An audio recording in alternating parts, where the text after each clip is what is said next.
and welcome to Woodford Memorial Hall. My name is Ian Tarrant and I'm rector of St Mary's Church next door. The hall itself, a wonderful building that you see around you, was built in 1902 thanks to the generosity of a local businessman, Sir John Roberts, whose portrait is on the back wall underneath the small balcony with the video camera. And after that, public subscription raised the funds to build an extension out the back, which is as big as this hall as well. And the hall has served the local community for over 100 years. The trustees of the hall have allowed us to use it free of charge tonight for this event. But we're not charging you to get in, but we would like your donations as you go out, because we have a plan to replace the dance floor, which is the original 1902 dance floor, and it's now badly splintering. So there will be a box on your way out so you can put some money in to donate to our refurbishment programme, or you can take one of the flyers that's on your seats that looks like this, and perhaps send us a cheque which we can gift aid later on to add to the forward appeal. The evening tonight has been organised by our church and other churches and a couple of local synagogues. We have in common as faith communities a concern for honesty and justice and compassion in all human relationships. And we think it's right that the faith communities take an interest in politics. So that's why we're doing it. I'll be chairing the first half, and my friend Rabbi Richard from Woodford Liberal Synagogue will be chairing the second half of the evening. I'm pleased to welcome 6 of our 7 parliamentary candidates. From my right, you'll see Anne Crook for the Liberal Democrats, Len Hockey for the Trade Unionist and Socialist Coalition, Bilal Mahmood for Labour, Lisa Mackenzie for the Class 4 Party, Rebecca Tully for Green Party, and Freddie Thatcher for UKIP. Our sitting Member of Parliament, Ian Duncan Smith, has sent his apologies. Called away to the northwest of the country this evening. Although he says he would have loved to be here. And he has very helpfully written his answers to the first 3 questions on our Facebook page, and you're welcome to read them there after the hustings this evening. I would request that you respect our candidates and that the candidates respect one another by not shouting over them or interrupting them. We'll be giving them a fixed amount of time to reply to each question. We have a timekeeper who will give a little ring 15 seconds before their allocated time, and will then ring continuously at the end of their allocated time. I should also tell you that we have live tweeting going on, so people can follow elsewhere on Twitter. And a video is being made of the evening, and the clips will be uploaded to YouTube in due course. We invited members of the public to contribute their questions for this evening, and the organising committee selected 3 questions based on the ones that came in. And in the first hour, we're putting those 3 questions to the candidates, and they will answer in turn. They've taken lots for the sequence in which they will answer, and we're going to start with a different candidate each time through, so that they're fairly a fair chance of their back of the win. So, first question.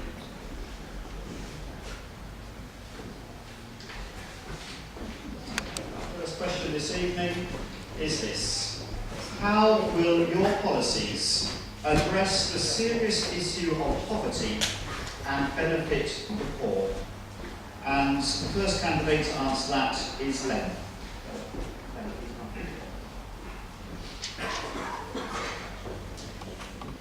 Thanks very much, Chair. My name is Len Hockey.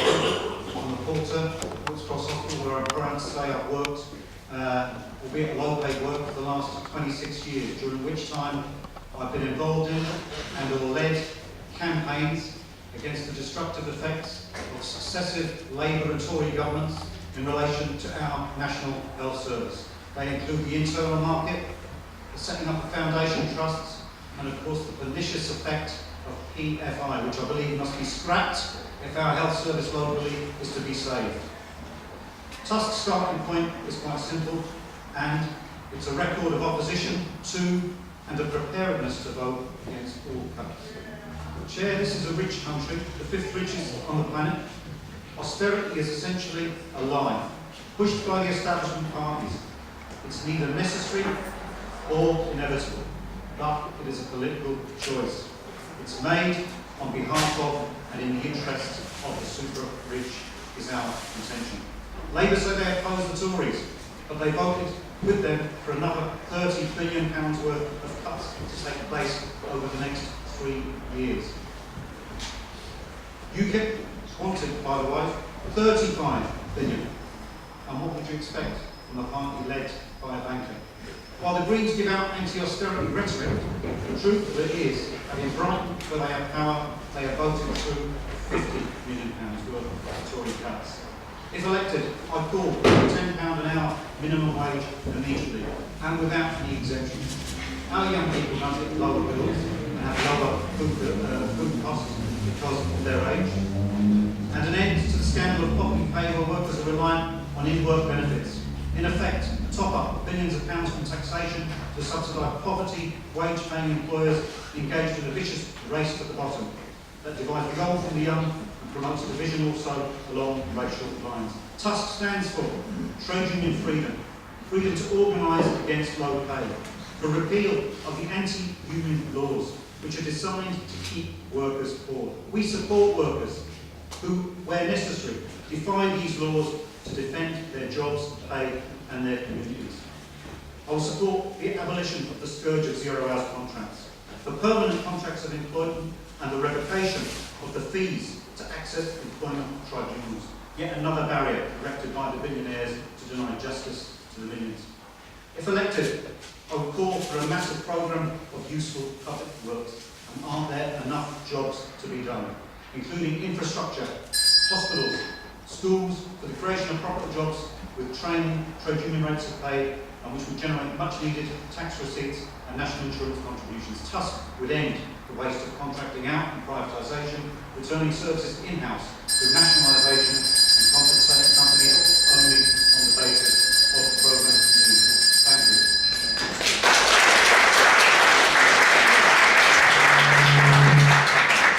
Rebecca is next.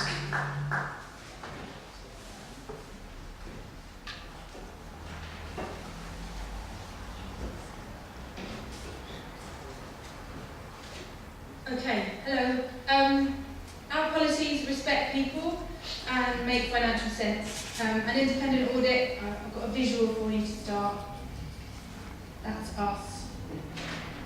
An independent audit has put our manifesto as the clear winner in addressing poverty, and it states concern for how other policies, apart from those of the Greens, may affect levels of child poverty in particular.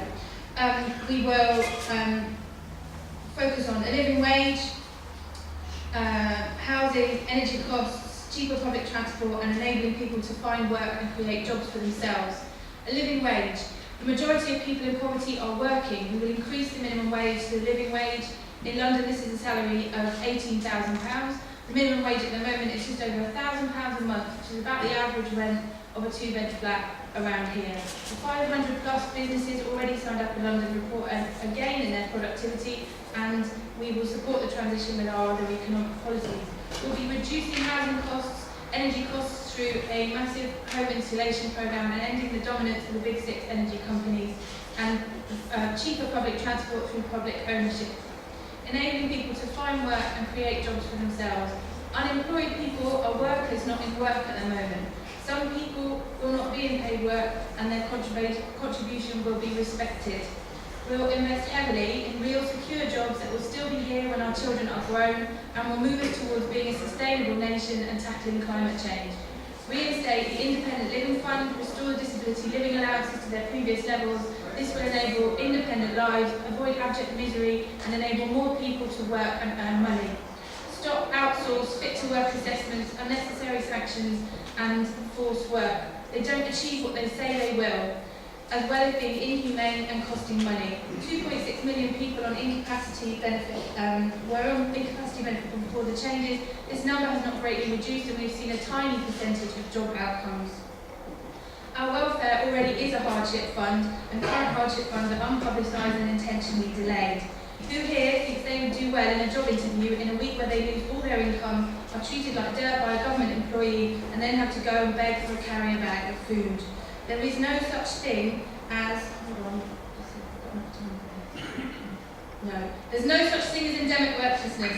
Benefit fraud by government's own figures is less than 1% of the benefits bill, a smaller amount in the DWP's own areas, and of course a tiny fraction compared to tax fraud. Thank you.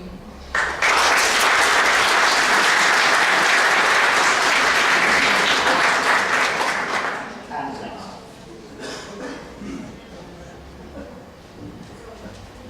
My name is Anne Crook, and I'm the Liberal Democrat candidate for Chingford and Woodford Green. I've lived in the constituency for over 30 years, and I'm passionate about the area. We need a strong economy to provide the resources to address the serious issue of poverty in our society. Liberal Democrats in coalition have reduced the deficit by half and plan to eliminate the deficit altogether and end austerity by 2017-18. We will cut less than the Tories and borrow less than Labour to build a strong economy and a fair society. Employment has risen markedly under the coalition. 1,000 jobs a day have been created. A job is the best way to help someone out of poverty. 2 million apprenticeships have been funded, and a third more students from poor backgrounds are now attending university. The Liberal Democrats have fought to significantly reduce the amount of tax paid by the poorest workers by increasing the personal tax allowance to £10,600 and have plans to raise it to £12,500 if re-elected. David Cameron said it couldn't be done and now boasts of the plan's success. This policy is leaving more money in the hands of those on minimum wage. Education, not X factor, is a guaranteed way out of poverty. I'm a teacher and I'm passionate about education. The Liberal Democrats have brought in the pupil premium, costing £2.5 million, to direct funds to the most disadvantaged children, and have introduced free school meals for the youngest primary school children. We've introduced shared parental leave and free childcare for 2-year-olds, and plan to provide 20 hours of free childcare for 3 to 4-year-olds. The Lib Dems are committed to protecting education funding for every child in real terms from nursery to 19-year-olds by 2020. Nick Clegg has said that he would oppose Tory plans for a further £12 billion of welfare cuts in the next Parliament. He has said that those with the broadest shoulders will have to pay more tax. With the mansion tax on homes worth more than £2 million, an increase in capital gains tax, and an additional 8% rate of corporation tax on UK banks. Thank you.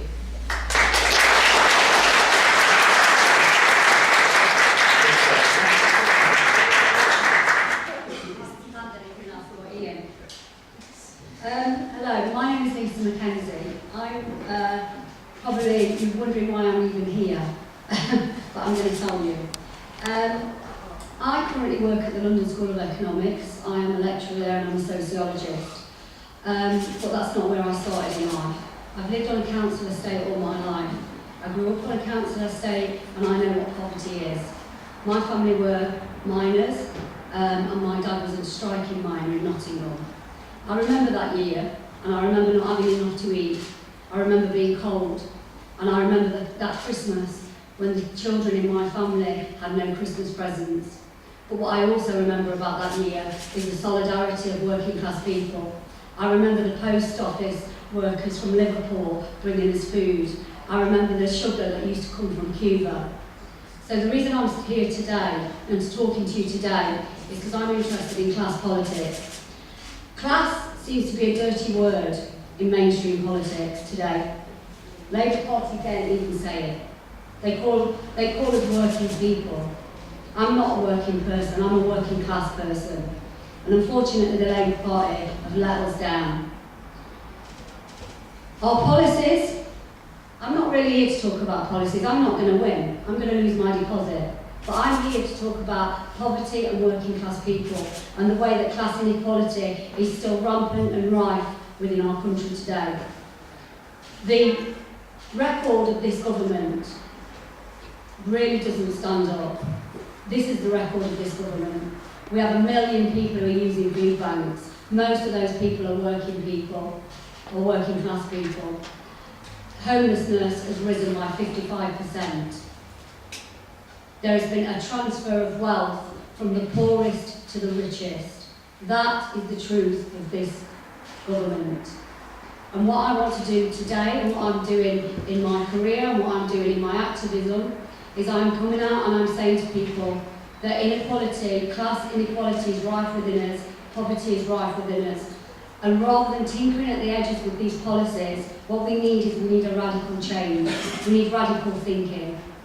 And we need to think very differently about our communities. Who is valued in our communities and why they are valued?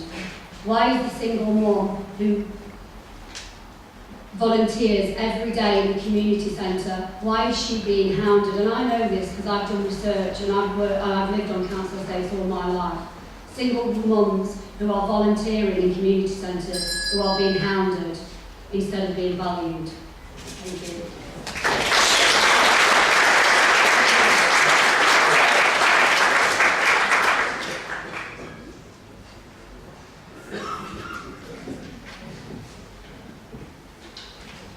Good evening, everyone. My name is Ghulam Mood. The answer to this question for me is tied in with the core beliefs of why I joined the Labour Party. For me, it's about giving those who are poorer and working class as many opportunities as possible for them and their families to succeed and prosper. Not only do I think that's inherently a good idea, I think that helps all of society. And the reasons why I believe that is because of where I come from. I was born and grew up on just on a council estate just off of Chingford Lane, which is actually walking distance from here. And I went to an OK school. It was a state school in South Chingford, and most of us were all working class. I then did a bit better. I went to a North London grammar school, and from there I realised that actually the differences between the classes and the sense of opportunities that you had a sense of aspiration and achievement. And coming from working class backgrounds, you didn't have that.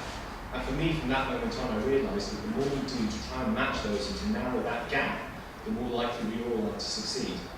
So for me, for the past 5 years, it's been particularly disappointing that we've gone backwards rather than forwards.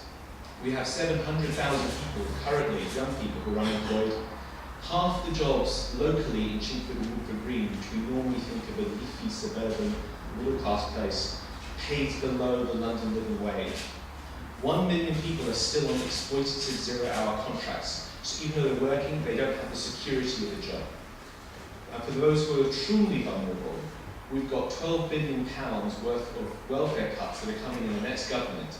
And I don't know where they're coming from, and I can't ask IDS about it today either, but I'd like to know, and I'm sure everybody on this platform would like to know. One thing that all of us have agreed on so far is that there is a need for definite change from the current course of government. And I know some of us at some detractors have said that we're all the same, there won't be much difference. What I will say is Labour have promised to cut the deficit, yes, but in a markedly different way that the Tories are doing. We're promising a year-on-year cut from this year versus a wholesale shock within 3 years. That's a massive fire sale, savage cuts versus year-on-year. And as tax receipts increase with the investment we'll be putting in by raising the living wage, that will be an easier vote to follow. On the PFI, very briefly, what I will say is yes, it did come at a cost, but it also meant that 101 hospitals nationally were taken out of the Victorian area and we have 18-month waiting lists go down to 18-week waiting lists. I am actually in favour of looking at Whips Cross in particular, and the Barts and the NHS Trust, to look at how we can restructure that debt. It worked in Northumberland, and I think it can work here as well. So for those reasons, for raising the minimum wage, for tax breaks for people who are businesses who pay the living wage, and for a gold standard of apprenticeships for jobs for young people, I think we're on the right side of progressing our way forward. Thank you.